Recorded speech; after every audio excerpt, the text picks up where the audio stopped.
ఐక్యత వర్ధిల్లాలి, బీసీల ఐక్యత వర్ధిల్లాలి.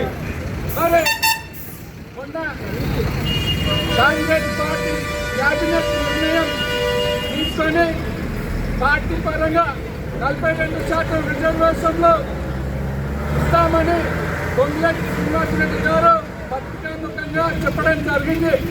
అదే చెప్పిన తరుణంలో మరుక్షణం నిన్న కలెక్టర్ గారికి చేసి నాయకుల ఆధ్వర్యంలో దీన్ని చట్టబద్ధతతో కూడిన రిజర్వేషన్లు అమలు చేయాలని నిన్న నాగర్ కర్నూలు జిల్లా కలెక్టర్ గారికి అధికారికంగా వినతి పత్రం ఇచ్చి వ్యతిరేకం చేసినాం. అదే సందర్భంలో దీని కార్యాచరణ ముందుకు తీసుకువెళ్లాలని ఈరోజు మరి అంబేద్కర్ గారి దగ్గర నాగర్ కర్నూలు జిల్లా కేంద్రంలో నల్లజార్ జిల్లా నిరసన తెలియజేస్తూ రాష్ట్ర ప్రభుత్వం మరి అసెంబ్లీ ఎన్నికల సమయంలో రాహుల్ గాంధీ గారు కామారెడ్డి డిక్లరేషన్లో మరి 42% రిజర్వేషన్లు ఇస్తాము అని చెప్తే వాటి నమ్మకాన్ని బీసీలు పట్టం కట్టారు తెలంగాణ రాష్ట్రంలో కాంగ్రెస్ ప్రభుత్వానికి. మరి కాంగ్రెస్ ప్రభుత్వం మరి 42% రిజర్వేషన్ ఇస్తామని చెప్పి 9th షెడ్యూల్ ఒకటి తీసుకొచ్చిన కోర్టులో కేసేసి 9th షెడ్యూల్ అది తాత్కాలికంగా కొట్టివేయాలని ఒక దుర్మార్గుడు దాంతోన కేసు వేయించారు.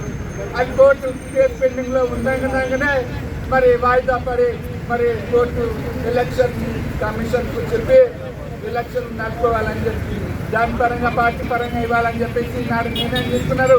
దాన్ని మేము వ్యతిరేకం చేస్తున్నాం. కాబట్టి మరి రాష్ట్ర ప్రభుత్వం కేంద్ర ప్రభుత్వంతో చర్చలు జరిపి మరి రిజర్వేషన్లు అమలయ్యే విధంగా నెక్స్ట్లో పెట్టే విధంగా పోరాటాలు చేయాలి.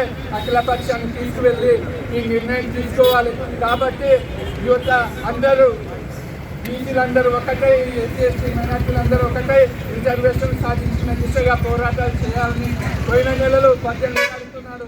అఖిలపక్షాలు కలిసి ఏ విధంగా బంద్ను ప్రకటించి విజయవంతం చేశాయో అదేవిధంగా ఢిల్లీ వెళ్ళి కేంద్రం మెడల్ వచ్చి రిజర్వేషన్లు సాధించిన విధంగా 9th షెడ్యూల్ పెట్టే విధంగా కృషి చేయాలని సందర్భంగా కోరుతా ఉన్నాం. ఈ అవకాశం ఇచ్చినటువంటి బీసీ నాయకులకు వందనాలు. జై బీసీ, జై బీసీ.